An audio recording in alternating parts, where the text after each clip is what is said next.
everyone! I am so happy to be back because it's been so long and I want to apologize for that, but I've been very busy with my clients, with work, and also with the research that I'm still doing. So after that is finished, the research part, I hope to have more time to start making more videos again.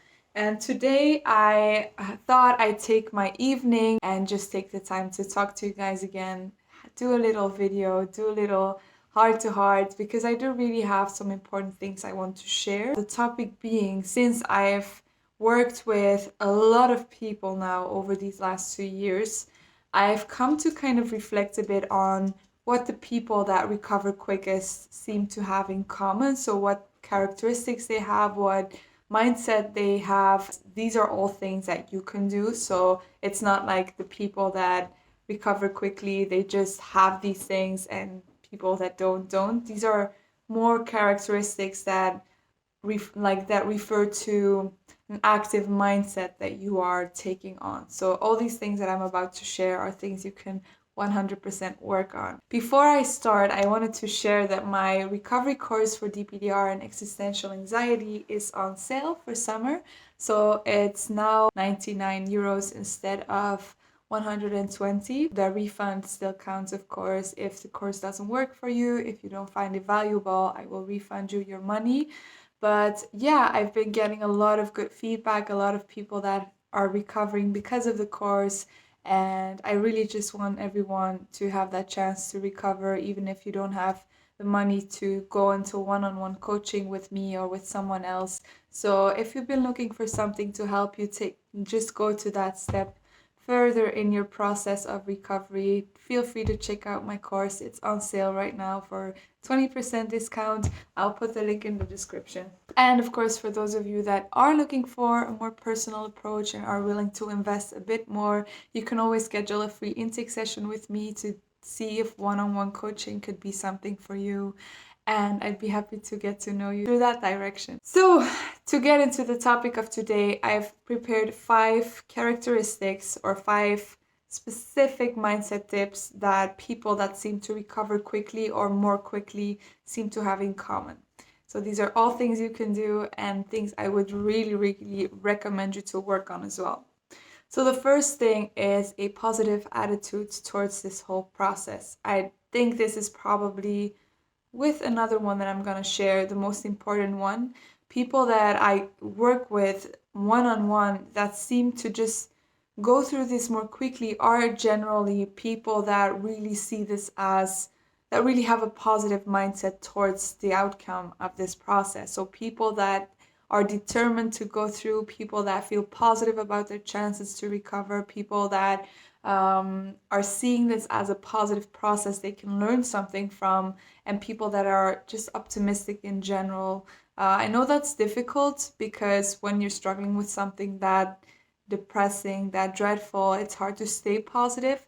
But that's just what I've come to see in a lot of my clients recently that seem to just recover or go in the right direction, that they're having a really positive outlook on it. And it makes not only their process a lot more positive, but also, for example, just sessions.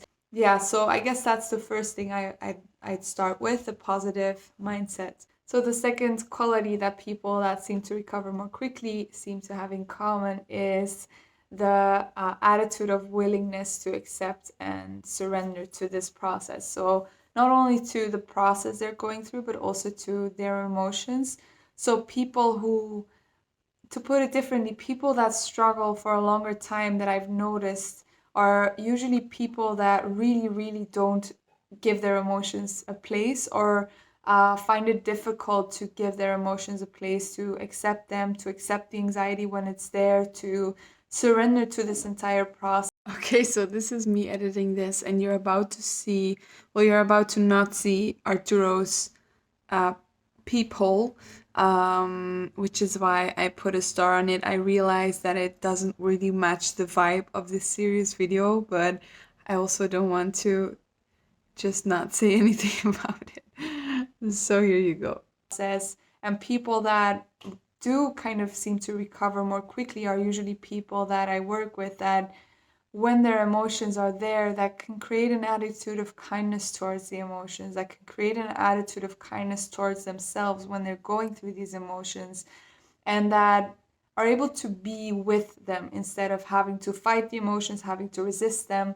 And people often ask me, so Robin, how do I accept my emotions? And I find it difficult to explain because I feel like acceptance is more about not doing something than it is about doing something. I feel like acceptance is more about not resisting, not fighting, and just simply being with, instead of doing something to push the emotions away, doing something to make the emotions disappear.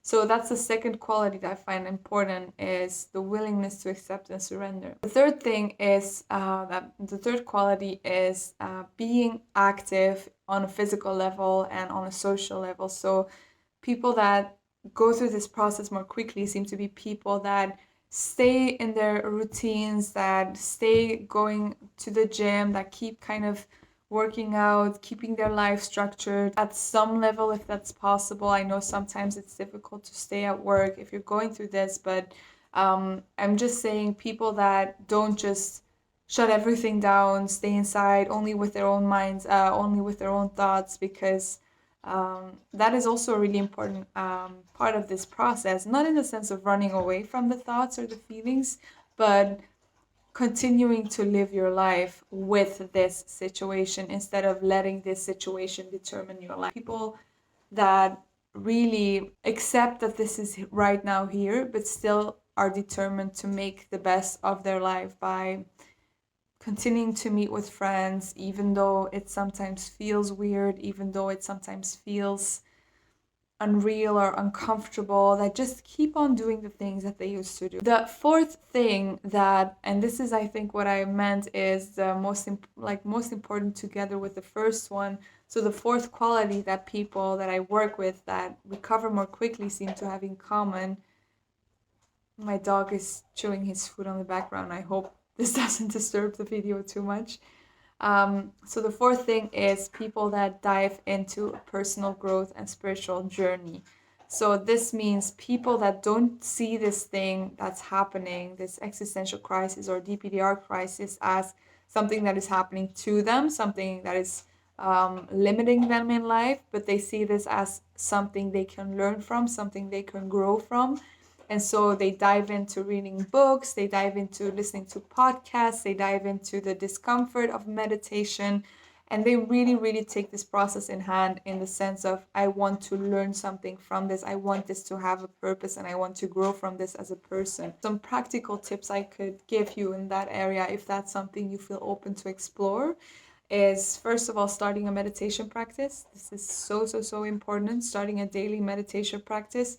If you're not sure how or where to start, this is something I talk about a lot in my course, where I give 2 meditations that you can start with yourself.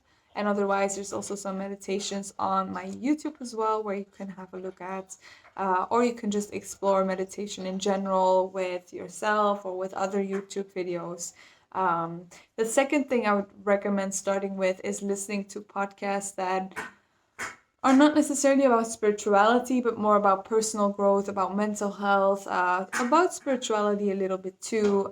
Some podcasts that I would recommend that help me a lot is the Super Soul Conversations podcast from Oprah, Happy Place from Fern Cotton, and just podcasts such as Diary of a CEO, or Mindset Mentor, just kind of personal growth. Oh, and Jay Shetty, definitely Jay Shetty's podcast as well.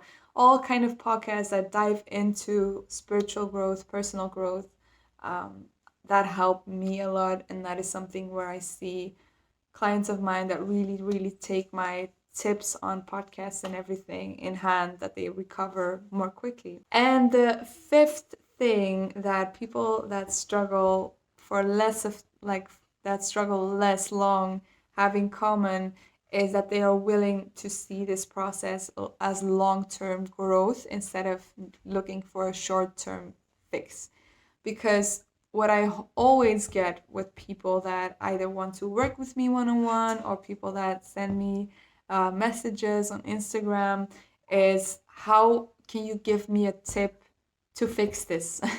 I get this all the time. Can you give me a tip? Can you give me this one thing that will help me to get a quick fix? But that's sadly just not how it works. You know, your whole body needs to heal, your whole nervous system needs to heal. You need to reprocess the way you look at the world and start looking at the world through a sense of safety again. And that takes time, that takes practice, that takes trauma healing, that takes meditation, that takes other exercises. What I see in people that are willing to see this as something long term that they just need to be patient with, that they really just need to sit through and take the time for, and also put in the effort. So, investing in a coach, investing in a therapist, investing in a course, investing in books, contradictionally, or I don't know if that's a word, they actually end up recovering quicker. So people that just wanted to poof, disappear, go away, they're carrying a lot of resistance, they're carrying a lot of negative energy, and that takes usually longer than in their recovery process. I hope that this video helped you. I just want to say that I'm happy to be back again, that I'm happy to be talking to you guys again. I've really missed you. And I just want to thank you all for your support. I know we've hit 1,000 subscribers last month. I don't actually know how much we're now, but it really means like the world to me that you guys are watching my videos and sending me sweet messages and talking to me and responding on my videos. It's been a really wonderful journey getting to know all of you, and I know that it's in a more negative experience through suffering, but in a way I'm grateful for that, because suffering is what makes us all grow and what all makes us come closer together. So it's been truly a wonderful journey for me as well to be able to be here with you. So again, thank you very much, and I will see you in the next video.